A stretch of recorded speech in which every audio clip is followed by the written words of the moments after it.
Next, I'd like to introduce Laura Donahue. She is the Executive Director over Texas Humane Legislation Network. And she's new to Texas Humane Legislation Network. She has made a mark already, so I'm excited for you guys to hear her. Thank you, Courtney. I'm a loud talker. I'm going to try not to scream in this microphone here. Hey everyone, this is such an amazing turnout. Thank you all for being here. I know it's late, we're downtown and you're tired, but this just shows how many people really care about animals, and it's a true honor to be here with you tonight. Who in here is this their first THLN event? Wow, that's awesome. So just let me say a few words about us, because we are very one of a kind. So the Texas Humane Legislation Network was founded over 40 years ago by some folks that did a lot of rescue and shelter work and recognized exactly what we're talking about here in this room, and what's really been highlighted very well, that we truly are not going to be able to rescue our way out of this crisis, and the laws must be adequate for us to protect animals. And so our founders got it very early on. We're actually the first statewide 501c4 for animals in the country, which Texas isn't normally known for doing super progressive stuff, especially for animals, so I find that to be pretty cool.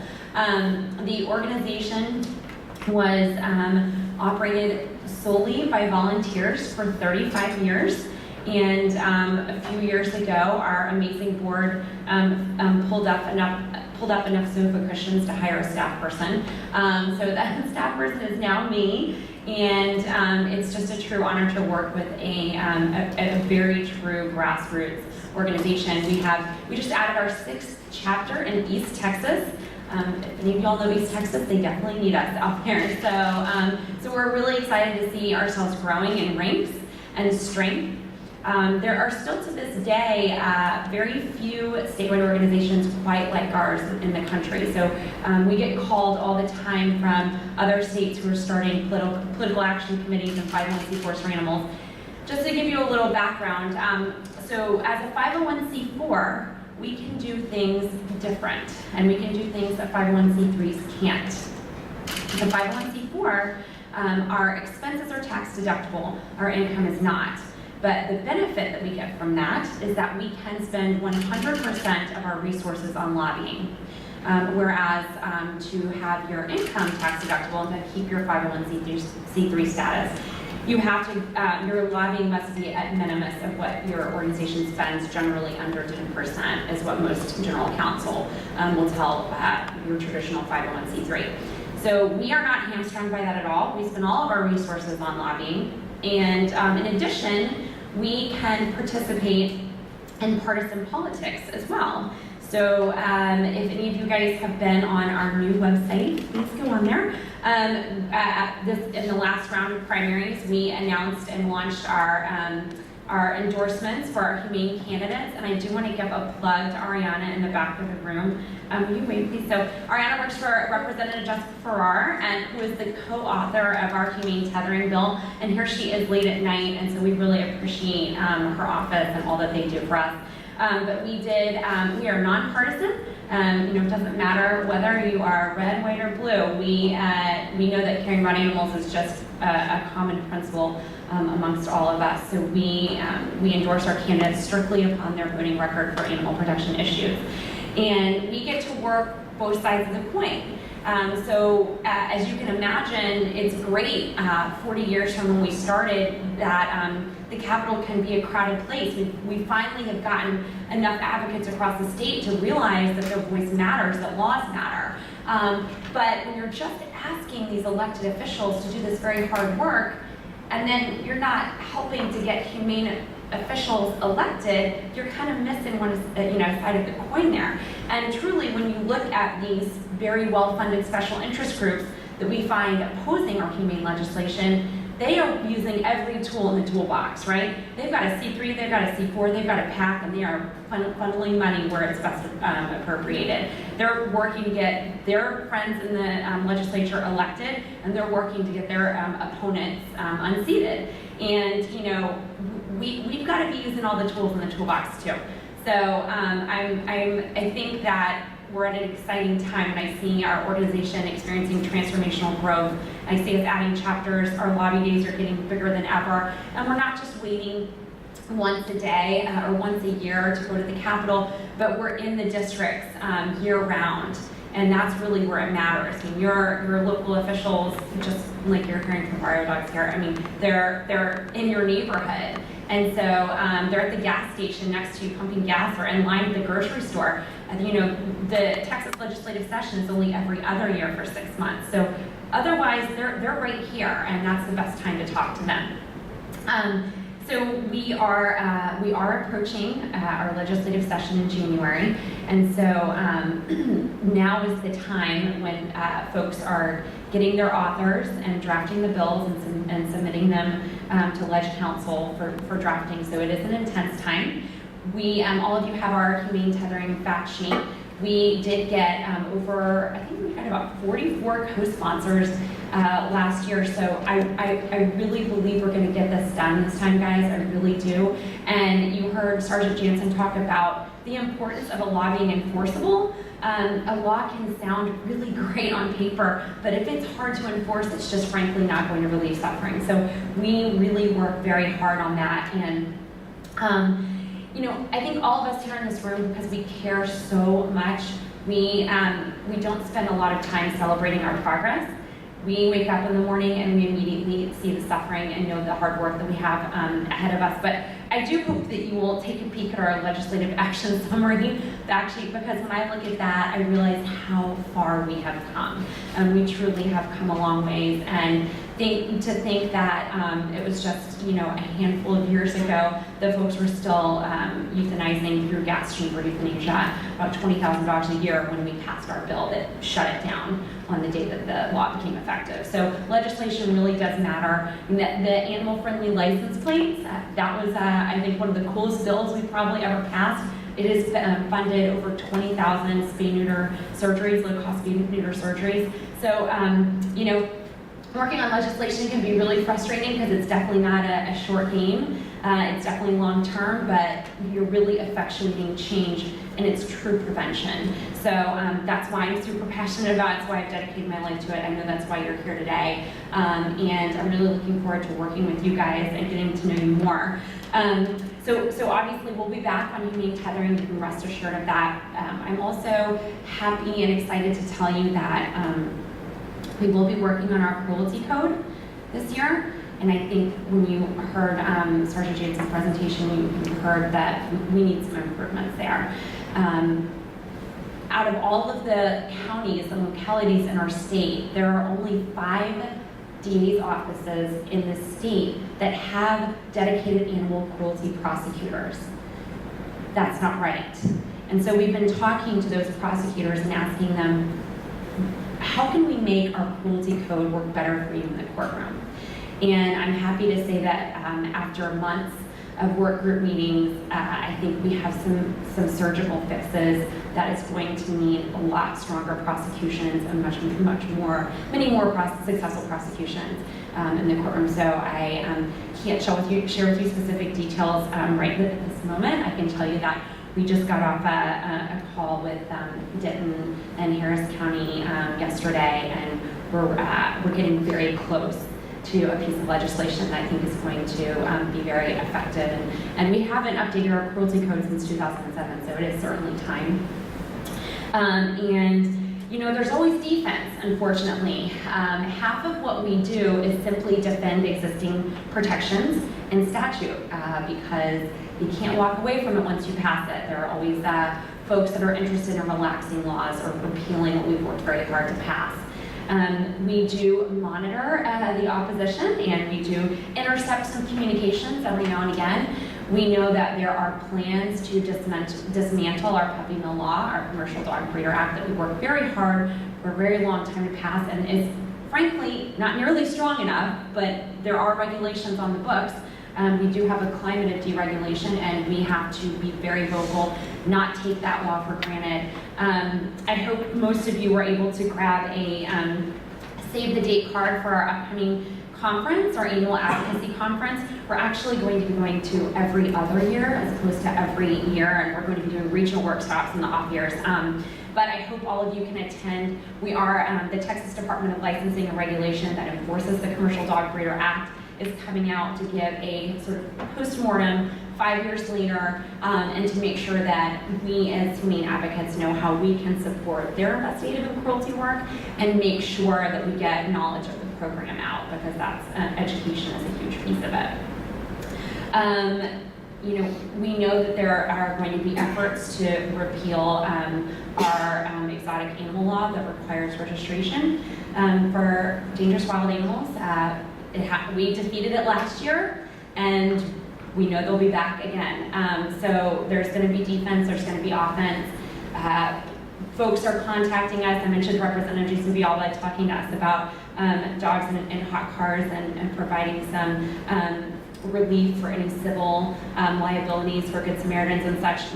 We're getting calls by the day. Things are really starting to heat up. So I'm very excited about session. I hope you guys can, again, come to our conference in September, because we will certainly have everything. We'll have all of our fact sheets and everything on paper at that point, and we'll be really ready to dispatch out in the community for you guys to contact your legislators, but you never have to wait. You can find out who represents you on our website, and we will be endorsing candidates for the November general elections. So if you don't see your lawmaker represented from the primaries, if you don't see that they got endorsed, you can definitely reach out to us or reach out to them and ask them, you know, if they would be eligible for endorsement and interested, and ask them about humane issues. Just, you know, you don't have to be an expert. You're a voter and you care. So if they're true statesmen and women, they're going to care about what you say far more than, frankly, what we say, because you're the one that goes into the voting booth and pulls that lever for them. So let's see. I am going to pass around the sign-in sheet before I give the mic to Courtney over here, because if we don't have your address, we need your physical address. And don't worry, we can't afford to do mailings. So we do, I wish we could. I'd love to do newsletters, and we just, you know, I mean, one staff person, and we're a big state of Texas, so I'm actually really proud of our 990s, by the way. Anyone wants to go on our website and look at our budget, we just got accredited by the Better Business Bureau, so we are really proud. We put our money to good use, but we definitely, we do one mailing a year. Anyways, why we need your address is because we just upgraded to this very cool software that allows us to geocode your legislative district right down to the local city council level, just with the click of the button. So whereas before we just used Constant Contact, which a lot of you with rescues and organizations probably know Constant Contact, and it's very limited, and so we would ask for your zip code, and then we would kind of say, well, most people with this zip code are in this House district, but zip codes cross over, and we weren't always going to get it right that way. We can like create walking blocks by map on a map, like by legislative district. Now we've got some really cool software that we just updated to. But if we don't have your right address, if we don't have your address, we can send you a statewide alert, but we're not going to be able to let you know when your specific representative can play a role on a committee on a late-breaking vote in 2 hours or whatever it may be. So please, I'm going to pass this around. If you think we might not have your address, just go ahead and err on the side of giving it to us, because, you know, it doesn't hurt. So does anybody have any questions? All right. Yeah. The first one is the people who want to dismantle the laws that we have passed. Is there any way to get a list of them? Not necessarily so we can start with legislation shaping, but anyway, you know, you have to get the word out. Yeah, you know. So that you don't vote for those people. And Yeah. Oh, you mean legislators that are not good for us? not supporting. Oh, okay. Not supporting. Yeah, And on the other hand, you said you would be doing something for those that are supporting. Yeah. And then you also, and this is totally different, but you were talking about how much revenue the license tax is brought in. And this is way out there. But Metro has more money than you all have ever. There's more money on studies than anyone else in the entire nation. It's just like cash cow. I'm wondering if we actually mobilized, or we could go to the city council and say, can we take 5 cents of that away, or 2 cents of that away, or whatever, to help manage the animal population and problems we have in the city of Houston, that might be actually a way to really help a lot of programs. Yeah. But that's a big step. I mean, that would be, Yeah. it's something to think about. Yeah, absolutely. Absolutely, yeah. I mean, I think that, I know that the animal-friendly license plate is actually the most popular specialized license plate in the state, so I think that's pretty cool to be a part of that. And we did find out a few years ago that that some of those funds were going into the general fund, so then we had to go and pass a law to make sure that that money was put. But we've done that now, so it's good. But yeah, that can be a very effective strategy. It's funny, you know, people in this room care so much. It's hard to imagine that there's actually a financed group that is working to defeat our puppy mill law. And I'm not gonna give them airtime because they like to talk about us, but as I told them recently, we don't have to talk about them, so I'm not going to give them airtime. But I mean, the opposition for us is very real, and you know, instead of targeting, you know, we don't do a lot of legislative shaming because so it's not a great strategy, frankly, because a lot of these folks, you know, we work on all animals. And you know, these folks are on very different committees, and sometimes our biggest champion on a companion animal issue is going to be our biggest adversary on farm animals, or vice versa. And so we just always look for opportunities to educate, because what we have found is we have turned obstructionists into very big supporters. But when you kind of you know, when you burn that bridge, then there's no way to move them from that to support. So we like to focus. When you talk about the shaming, we like to focus on the opposition groups that are financed and putting money in the pockets of folks. So we like to focus on that, and you'll probably hear a little bit about that as it gets close to session. But as you know, I'm not going to say their name, but there is a group that has a 501c3 and a 501c4, and their sole purpose is to prevent our humane tethering bill from passing and to dismantle our puppy mill law. So, you know, we need your support more than ever. I mean, they just sent out an action alert 3 days ago, doing a fundraising email. So there are groups like, I'm sorry? What's their name, the group? I'll tell you offline. I don't like to give them airtime. But I like to use that as a case example. I mean, there's people, you know, there's interest groups that are working against our, you know, that work every year to dismantle our exotic animal legislation. So anyways, you know, I say that to say, like, we have very real and well-financed opposition at the state level, and so, but you know, none of that matters. Actually, what matters is our network, all of you people in this room, and the fact that we are the largest 501c4 for animals in the country. So this network is what matters. I mean, I met our phone tree coordinator a few months ago, because before action alerts and tweets and all that jazz and Facebook, I mean, the way that we passed bills and defeated bills was like the old PT style phone tree. You know, where you picked up the phone and you called people. And I'm here to tell you today, when you get an action alert from us, please, you know, the biggest way that you can help make a difference is by contacting your legislator. You know, and don't just send an email, pick up the phone and call too. Didn't do the social media. Then think about the 5 neighbors that live on your street who you know are in the same legislative district, who also care about dogs, and you have their email addresses. So email and call them and forward our action alert and ask them to take action. I mean, that is literally how we have passed all of these bills and defended the laws that we have for 40 years. It's about you and your network and these organizations that are partnering with us right here today. So I know that we're going to get even bigger and stronger, and there are good things on this horizon, including the day that our humane tethering bill passes and no more chains on dogs. So we're going to get there, and I thank you guys for your support. And before you leave, I do just want to give the mic to Courtney Moser, our amazing Southeast Chapter president, because I know she's got a few words to say too. So thank you.